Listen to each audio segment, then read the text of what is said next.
Hey guys, welcome back for today's Minimalist Monday video. I just wanted to do a casual sit down video with you and share all of our tips for finding really good deals on cool pieces of furniture, home decor, basically how to level up your home while on a budget. So one thing that really sparked me wanting to do this video right away was some ads that I got in the mail. These are furniture and appliance ads, and normally I just toss them. I don't really pay much attention to them, but I stopped and I kind of scanned this one and I was looking at the prices of what they're charging for some of this stuff. And like, here's a TV set for $1,100. That's the cash price, that's the buy it now price.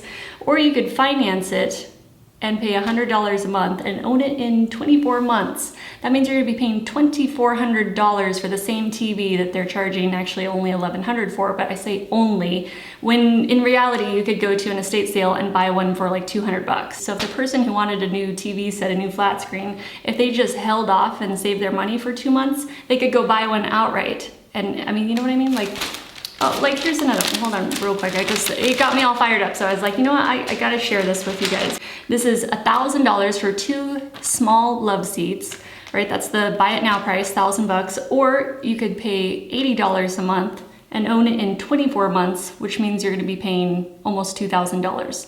That's almost $1,000 a piece for 2 tiny love seats. That is ridiculous. And they're basic. They're as basic as all get out. I mean, there's nothing really like special about any of these items that I see here, but they are charging an outrageous amount. Here's another one. And I'm not picking on the company, by the way, because I know furniture is pricey. It's very pricey from no matter what company you're going with, right? But I just want to show you there's an alternative to get around any of that. Like, you don't even need to look at that. I know most of you guys don't, but just in case anyone, was tempted to finance furniture or TV sets or anything, save yourself. Save yourself now. Don't get caught up in it. Here's a dining room set here. It's just a table and some chairs. $1,000. Or you could pay $90 a month and own it in 18 months. That means it's $1,600, $1,620 for a dining room set. Ours costed $30 at, I got it at a thrift store. Anyway. I just wanted to, I did buy the chairs at Overstock, but the dining room table and base and everything, that was 30 bucks. We're not gonna get sucked into basic furniture that costs outrageous amounts. We are going to go find really cool pieces that are unique, that are in pristine condition, designer pieces, upscale pieces. Okay, so our top tips for shopping estate sales. Number 1, you gotta know where to find the estate sales, because you can randomly find them when you're driving, out garage sailing or something. But the best thing to do is go on to estatesales.net, and I will link everything below too. So we use estatesales.net, that's our number 1 source, or you can use estatesale.com. So I will have both those linked below, and that's how you find upcoming estate sales. You can search by your location, and the map will show you any estate sales going on in your area. This is where any local estate sale companies usually will post. Some will also post on Craigslist, so you can always look under the moving sale / garage sale, and they will let you know if there's estate sales going on in there too. So I know some of our local ones do, and you gotta check both sites too, because different estate sale companies will use different sites, whether it's estatesale.com versus estatesales.net. So they kind of have their favorite one that they like to advertise on. And then you can pre-shop, because these estate sale companies will post photos of most of the items that they have for sale. So some companies will post a lot of pictures. There'll be like 400 pictures on there for a sale. And so you can really look at everything and kind of just scroll through all the pictures. There's also an app too, at least for the estatesales.net. I have that app on my phone. I downloaded it, and so then I can scroll when I'm on the go, and you've got all the directions for each of the estate sales at your fingertips. It does depend on the home and the sale you're going to, but you can find just really pristine items that are really well kept. And like, we got our sofa, our sectional, for $350, and that was with delivery, so we didn't even have to like struggle with it in the back of our truck or anything. Like, they delivered it. Usually estate sale companies will have a delivery company that they work with. So if you end up purchasing any big items at an estate sale, normally you can sign up and have them deliver it to you with the company that they're working with. You don't even have to have like a big truck or something to be moving around the furniture yourself, So when you're pre-shopping, you can see most of the items. They try to photograph usually everything in the house. Most of the companies will, but they usually have the price tags. They'll have everything tagged usually, but they'll flip the tags over so you don't get to see the price in the pictures. So when you're pre-shopping, you only get to see the item. If you're trying to determine, like prioritizing which sales to go to first, look at the overall wealth of the home. So sometimes it can be difficult to tell the quality of a single item, just from a picture, unless you recognize that item and you know what it is that you're looking at. So when you're checking out the overall wealth of the home, you're gonna be able to spot it pretty easily because you can see that the homeowners have invested in, quality items, quality furniture, and the overall look of the home and everything. You're gonna be able to spot that pretty quickly versus lower tax bracket homes, and a lot of times they might have flimsier items or cheaper items, and that makes sense, right? But it just depends on which sale you want to go to, and when you're trying to figure that out, you usually want to hit the wealthier homes. And estate sales are literally like walking into someone's home and everything is there. Like we're talking, usually from appliances to TVs and stereo systems. Everything in the kitchen is there, all the glasses, and I can't believe how many sets, like Michael and I always talk about this, we can't believe how much kitchen stuff that people own. It's like 7 sets of dishes, like all matching, and all these, like a cup, a glass for every occasion, for every type of alcohol ever served, you can find everything at these estate sales. And all kinds of craft supplies, and if you're into like painting or sewing or quilting, there's like everything is out there, That's why these estate sales are so much fun, because it doesn't matter what you're into, you're gonna hit one that is right up your alley, and it's got like awesome deals on all the stuff you love, and everyone's got different styles too. That's one thing I love about going to these, is I get to see other people's decor style, and I love that. I kind of just like look around, I see like what they were into, and they were into collecting art or Mexican baskets or something, and clothing too, if you need clothing and you're not really into going thrifting for clothing, because maybe you feel like how the smell of thrift stores sometimes can be overwhelming, right? But if you go and just get it from an estate sale, granted, you're just shopping one person's closet, but still, if they happen to be your size, then you've got like a whole closet of clothes there that's only ever been worn by one person. Some of the stuff is still new. You know how people purchase new things and they leave the tags on there and they never actually end up wearing it. You can find all kinds of cool items, Some estate sales do go on Saturday and Sunday, but normally, or Friday, sometimes they will start. Certain companies will start them, but normally Saturday morning is the main time. And let's see, okay, I'm just gonna take a look at my notes. Okay, so yeah, they flip the price tags over so you won't know the price until you actually show up. So that's one thing you gotta see, is it worth it to get up at 5 in the morning and get there early to get your number? Oh, and when you're pre-shopping, note the room and location that you spot the item that you want. If there's something that you want, just pay attention to where it's located at in the home. And you can also, on the app of estatesales.net, you can hit the little heart button and that'll save that picture for you so you won't forget. Oh, that's the other thing. Make a list before you go to estate sales, because it can be, you can get flustered and you can forget what you're looking for. There's been times where I have forgotten my list and I show up and I'm like, oh shoot, I wish I would have looked for that macrame book or something, and I totally forgot when I was there, because the excitement and the buzz, and everyone's running around and stuff, it can be a little bit frantic. But yeah, so make a list and also use your little app and hit those hearts on things that you want to look at so you can remember when you're there and not forget. There'll be a terms and conditions section and information about the companies, like what time the estate sale starts. That's all on there, usually on their listing. So time and date they'll have, and they'll also have when they start handing out numbers. So that's a key thing to getting the item that you want, getting the deal you want. When you're pre-shopping your estate sale and you see an item that you really want and you're like, okay, I'm definitely going to that estate sale, that's the one, I gotta go check out that item, then you're going to show up early. That's the number one thing, because stuff sells really fast, okay? Like if the estate sale starts at 8, a lot of stuff will be sold by 9, 10 o'clock. So, there'll be stuff there still, but like the good items go first out the door, right? Sometimes I'll show up like an hour before if they say, okay, we start handing out numbers at 6 a.m. And the numbers are it's not a lottery, but you do have to show up and you get a number, and that's your place in line when the sale starts. But what you can do to get a better number is to show up earlier than even when they start handing out the numbers. So you can show up at, say, 5 in the morning, and what you're gonna do is put a little marker down, and that waits in line for you. It can be anything, a keychain, a water bottle, whatever it is, a magazine. It just holds your place in line, and everyone just kind of knows that you just do this.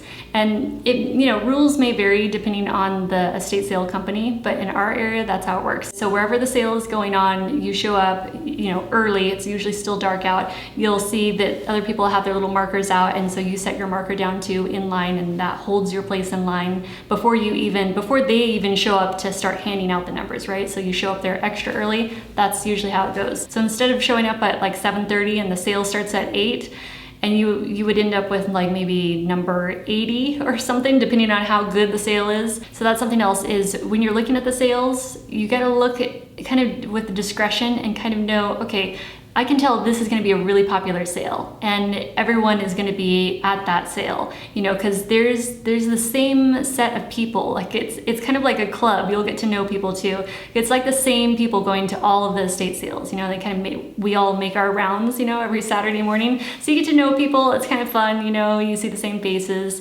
but it's like this group, and you just know, okay, I have a feeling that this one's going to be a really popular sale. Everyone's going to be hitting this one first. So if there's something you really want there, then you show up extra early to that one. So you kind of got to gauge how good the sale looks, and that determines how early you show up, you know?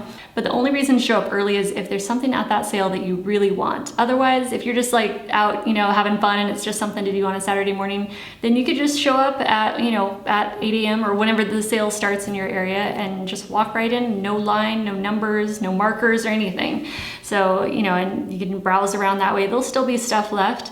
But, you know, it's just that the good stuff normally flies out the door first. But I will say that you can get lucky, and I've gotten, you know, like a really nice plant, and it was like almost, well, I don't know, it was like 10:30, 11 o'clock, and I showed up and the plant was still there, and I looked at it early and I just couldn't make it to that sale, and it was still sitting there. And I got a little basket too that I wanted. So like the two things that I wanted, the only two things, were still there at that late in the morning. So you can still get lucky, because everyone's after something different too. So there's always that.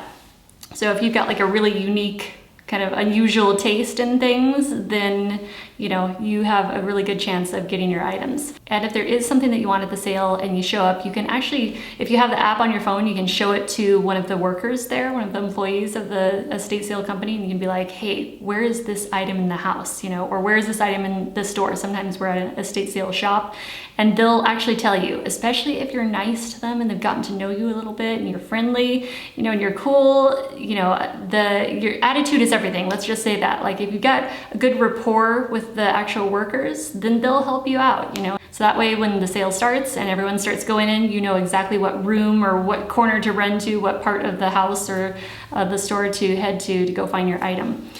Otherwise you can, you know, it can be like a maze because you're going into all these houses and some of them are big and you're like, okay, which room is it? And you're running around trying to find your item. Also, the estate sale companies will have price breaks as the morning goes because their job is to move all of the items, right? They don't want stuff sitting there until the end of the day. They want to move it out and they want it sold. So usually, well, at least the ones in our area, they'll have like a price break at 10:30. So they'll do like 25% off at 10:30, and then again at 1 o'clock, they'll have a second lottery where they hand out, you know, new tickets or new numbers, and you can go back in and everything is half price at 1 o'clock. So but again, it's gonna probably vary depending on the company, you know, so you always wanna check that out with the companies in your area. And sometimes they'll have signs, but you know, never be afraid to ask the employees like, hey, do you have price breaks going on at certain times or whatever? And sometimes they'll hand out those second group of numbers, you know, for the 1 o'clock, 50% off discount. They'll hand those out like first thing in the morning too. So some of the companies will do that. Some make you wait until like noon, you know, before the sale starts again, before they'll pass out the numbers. So it just depends on the company, but always ask an employee ahead of time so you know what the ins and outs are of that sale. And also those companies, before the 50% off sale at 1 o'clock, they'll make you leave the house so everyone goes back outside and it starts over, just like you're having a lottery, just like the morning time. They just do a second one. Set your budget if the price isn't right next. That's exactly it. So you don't want to get caught up in in like if you're looking at an item and you're like, okay, I want that, and then you show up and it's like way more than what you expected, but you're kind of like hemming and hawing, and you know, it's all frantic. It's almost like an auction kind of feeling, you know, like everyone's grabbing stuff and you've got to decide real quick if you want that item or not, because someone else might be on your tail to grab it, you know. So you got to decide, you know, if it's not in your price range, it's better to decide that ahead of time. Like, okay, here's the amount that I'm willing to pay for this. If it's over that, then next, I'm not gonna spend, you know, any extra money on it. Oh, one more tip is it's very likely that you might come across something that you want that is not priced. They normally price everything, but sometimes you come across something that they just forgot to price or something. And so don't be afraid to go up to the employee, but make sure you hang on to the item. So normally they will have employees kind of placed, you know, strategically in different rooms around the house, or, you know, if you're outside or something in the yard. So always hang on to the item that you want. Make sure you don't leave it because someone else might come up and snatch it from you. So, you know, you either hold on to it or wait with it if it's something you can't move, and wait until you can call someone, you know, an employee over to write you up a ticket. There's like, you know, this cool little choya root that I got for $1. And because it was just in a pot, the pot wasn't marked, and I showed you guys that in a vlog video. But yeah, I really like the choya piece. I didn't want the pot or anything, and so I was just like, hey, how much is this? And they gave it to me for $1.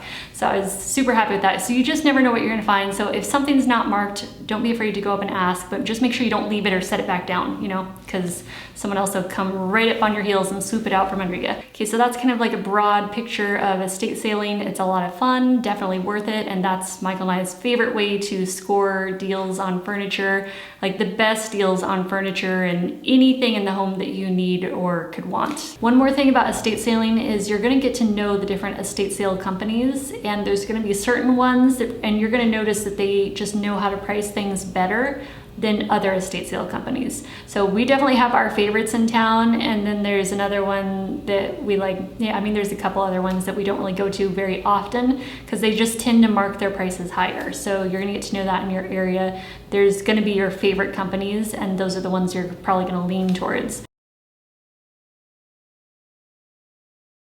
Okay, estate sale auctions. So also on these websites, estatesales.net is usually where I'm at. They have online auctions, and so you can go on there and you can actually check a little box, and that'll bring up the auctions for you if they don't automatically come up. So just check that sidebar and make sure you've got everything that you want, like all the sales checked that you want to see for your area. And so I will go on, it's like Carrying Transitions is one of the main companies in our area, and so I'll go on there and they have a separate site. So you go to their separate site, that's where you can see all the pictures for the online auction. So you got to get a separate account, you know, on that website, so you can go on there and bid on their auctions. Sometimes you can find even better deals on online auctions because the excitement isn't there, the rush isn't there. It's just more laid back, so that without all that extra energy of everyone being around grabbing stuff. Unless you end up with a bidding war with someone else, you can normally get really good deals on the online auctions, you know, so there's less people that are shopping them, and there's less excitement kind of, you know, built up and kind of whipped up around it. Because normally in person, there's a lot of excitement and everyone's grabbing stuff, you know, and so when you're there in person,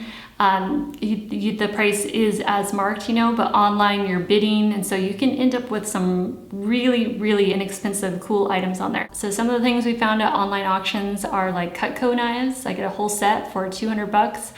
We found our large choya cactus skeleton, which those can be several $100s, and I got it for, well, I got 2 pieces of cactus skeleton, the really big one in our living room, and then one that's like half the size. Got both pieces for $11. Actually, the chair at my vanity here that I'm sitting in, I got that, it's an Italian design. I got that at an online auction last year. There's always cool stuff. And if you need appliances, that's another way to score like really inexpensive washer and dryer sets, is the online auctions, because it's just like, it's not an exciting type of item for people. So you could get like a washer and dryer set for maybe, I don't know, like $50 or something on there, like both pieces.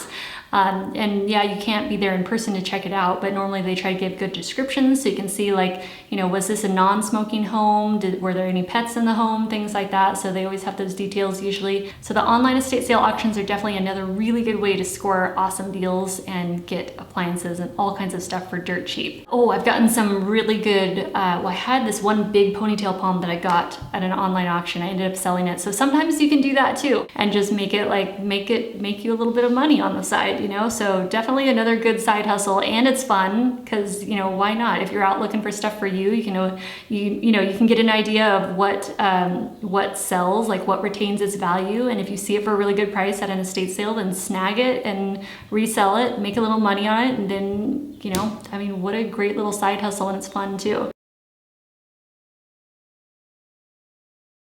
Craigslist, another really awesome way to score deals.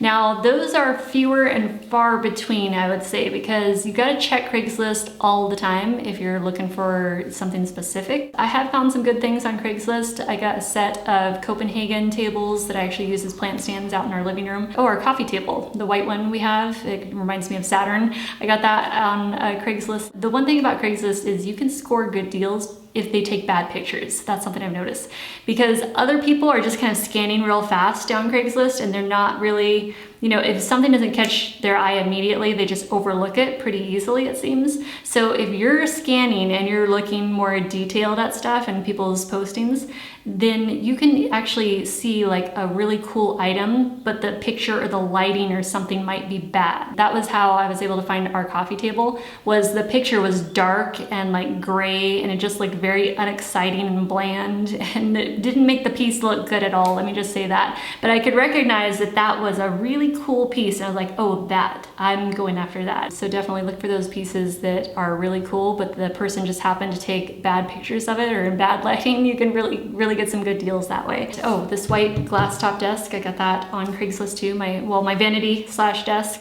Bargaining, that was gonna be a different video. I was gonna share my top tips with you for bargaining. I've been on both sides of it. I've been a vendor for a very long time, for years, since 2005, and dealt with, you know, many thousands of customers over the years. There's a way to get the deal on both sides. So whether you're the vendor, and I've been around other vendors and heard how, you know, we all hear the stories, right? Because when you're a vendor, it's like this whole like underground market, and you're all kind of like, you all kind of know each other, and there's like this circuit, and I don't know, it's just, there's a camaraderie with it, you know? You can either get the deal or you can drive a wedge between you and the person you're trying to get the deal from. So Craigslist does have a free section, and you can find, you know, interesting items sometimes on there. So I found top dressing on there for plants and stuff, so you just never know what you're gonna find on there. Also plants. Yes, okay, we talked about plants already. I got that big, I want to call it a philodendron, but it's not, because it's been renamed, recategorized into another genus, I guess, or family. But anyway, it's a big, cool plant that used to be known as a philodendron, and it's out in our dining room. But yeah, 40 bucks for that. Really good price, because those get very expensive when they get that large at like regular nurseries and greenhouses. Sorry, if my mascara is bleeding, I'm really sorry if that looks bad on camera. I can't help it, my eye keeps watering, so sorry about that. One more thing about Craigslist is move quickly. I've noticed that sometimes if there's any gaps, like time gaps left open, so like if you're trying to buy an item and you are dragging your feet on contacting the person back, like you're contacting, there's just like too many time gaps, another buyer can come in, swoop in, and buy the item out from under you if you're moving too slowly or dragging your feet with getting back to the person. Also, if you are looking for items for your home and you're checking on Craigslist, but you only check on there like once a week or something, that's not enough, because a good items will fly out of there pretty quickly. So the good items can sell within minutes sometimes, or within the hour of being posted. So if you're looking for stuff for your home, you know, the really good deals, then you can check every day, or, you know, whenever you're able to. So whether you're buying or selling on Craigslist, speed is definitely a factor to get the deals or to make the sale. Let them know that you're serious, set up that time to meet them as soon as possible, and go make the deal happen. So don't leave large time gaps if you're trying to do a Craigslist deal, you know, whether, it doesn't matter if you're the buyer or the seller. Try to close those time gaps and make that deal happen. You know, be quick about it.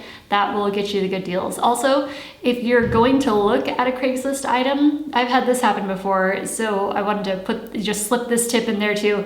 If you go to look at an item on Craigslist, don't be afraid to ask about another item you might see there that they might not have listed, but the homeowner might also be willing to sell that other item. So that's how I ended up getting our big quartz crystal that I have out on our coffee table for only $50, which is dirt cheap. And if I was to try to go buy that wholesale from one of my suppliers, that would cost me several $100s to get that piece. It's quite a heavy piece and they sell it by the kilo. So I just wanted to mention that because the person might not have gotten a chance to list everything yet. So you might show up to look at one item, but you might see something else and maybe they're gonna list that in the future or something, or maybe they hadn't thought about it, but they will be willing to sell it to you. So you just never know. And that's how it worked with the crystal too. So that homeowner, she was moving back to Spain. She hadn't even thought of posting the crystals. She took most of them back with her, but she was like, oh yeah, I could sell that one to you, and she sold it to me with a little stand, a little, I don't know, footstool or something with it too, for both pieces for $50. So yeah, never be afraid to ask for the sale. Oh, it doesn't matter if you're the buyer or the seller, always ask, hey, is that for sale too? Because you never know what kind of good deals you can get for an item that was never even, posted yet. Okay, so it's estate sales, Craigslist. Next is thrift stores. We found our dining room table at a thrift store for $30. Well, I bought the chairs separately on Overstock, but the table itself was $30 with the base. It's like a really heavy lucite base, and then the top is glass. So you can definitely find good deals at thrift stores. Normally you think about thrift stores being maybe more like for clothing, but yeah, there's certain ones do have furniture and you can score some cool pieces of furniture. If you go to the nicer neighborhoods, nicer parts of town, you're gonna probably have a better chance of finding some really cool items. So you'll always have your favorites in town, but there's some definite shabby thrift stores that aren't even worth your time, So you just gotta find the good ones and just check with them often. There also might be used furniture shops in your area or consignment shops. I got our mid-century modern dresser, which is now in our room. Michael's using it now. I got that at a furniture consignment shop in town. So there's also those as options too. So that was a Dixie dresser and it was an actual mid-century modern piece and it was like $1,200 online or something, but I got it for $175 at the consignment shop. So again, you just never know what deals you're gonna find when you walk into those places. Okay, moving sales and garage sales, that's another great way to find good deals on random items. You just never know what you're gonna come across at sales. But I normally don't make those like the priority. Unless you see a really good one, you can pre-shop on Craigslist. Normally they'll be posted under there, under the moving sales section.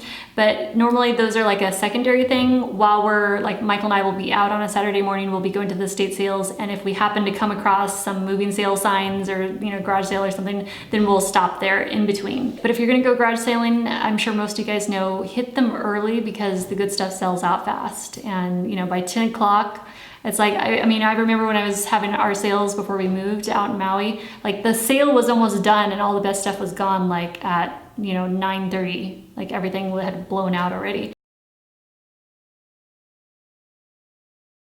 Okay, flea markets, vintage markets. We have a really cool vintage market downtown here. They only have it once a month though, so that's one that we like to go to too, though I will film it next time we go because I don't think I've showed you guys it before. But yeah, always check out in your town, or we look in like the newspapers or something for different events going on or flea markets. There's another Mercado flea market that we haven't even been to yet, so I want to go down there too and check it out. So vintage markets, flea markets, maybe antique fairs or swap meets if you have a good swap meet in your area. You just never know what you're going to find there, some kind of unique decor items.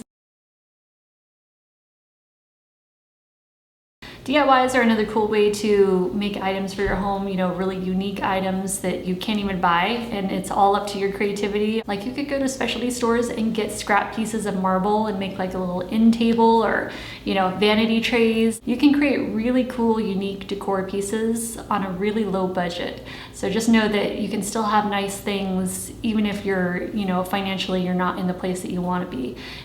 Never feel like you're stuck where you can't level up your home in any kind of way, because DIYing and stuff can really help out a lot. You can find pieces of furniture at estate sales or moving sales or even on Craigslist that most people would overlook because maybe there's something wrong with it, or maybe it needs a paint job or something. You could put a little work into it and have a really beautiful, unique piece, or a piece of furniture for your home. And a coat of paint goes a long ways. You can take a basic terracotta plant pot, make it any color you want, or hand painted or something. And there you have a beautiful, unique little plant pot, and you didn't have to pay a fortune for it, because plant pots are just something I always notice because they're very pricey at greenhouses or, you know, nurseries. And I'm always looking at them like, there's no way that I am going to pay that price for that. I'll just go get a can of spray paint for $3, you know, Rust-Oleum at Home Depot or something, and then just go get an inexpensive terracotta pot and paint it in the color you want, and bang, there you go. So those are some of the main ways to purchase used furniture and get really good deals. But there's also, you know, stores like IKEA. I love going to IKEA, and, you know, you can do IKEA hacks and customize pieces there too. And they've got really nice, you know, clean lines. I love all the white, and so I love going up there and browsing around, getting ideas at least.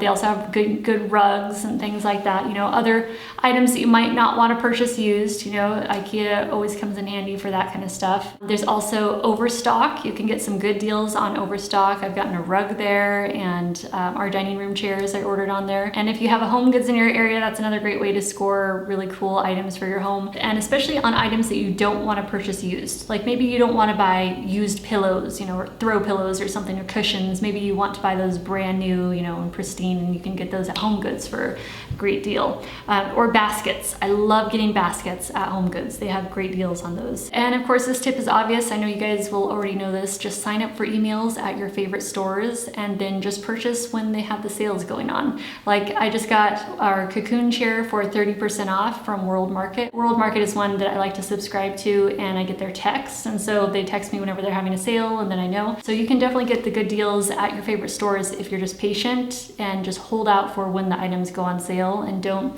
rush into needing to have the item right away, you know, because likely it's going to go on sale at some point. So yeah, hold out for the sales whenever possible. Be patient. Don't pay full retail price. All right, guys, I just want to share those tips with you, and I know it was mostly on estate sailing and, you know, just the basics, but I just wanted to share them, I guess, as a reminder, or for anyone who is new to going to estate sales. And, you know, I just wanted to kind of lay down the details of how they work, how the company set them up, and how to score the deals for yourself. I want you to score awesome deals and have a beautiful house without spending a small fortune. So, all right, guys, I will let you go. Thank you so much for watching. And if you want to see that bargain tips video, I'll do it for you. Just let me know in the comments below if you do want to see that, if it's something that you think would be useful for you, because I don't know, I could do it or I could not. I don't know if it's something that you guys are into. So let me know. All right, guys, I love you. Have an awesome day, and I will see you in the next video. Bye, guys.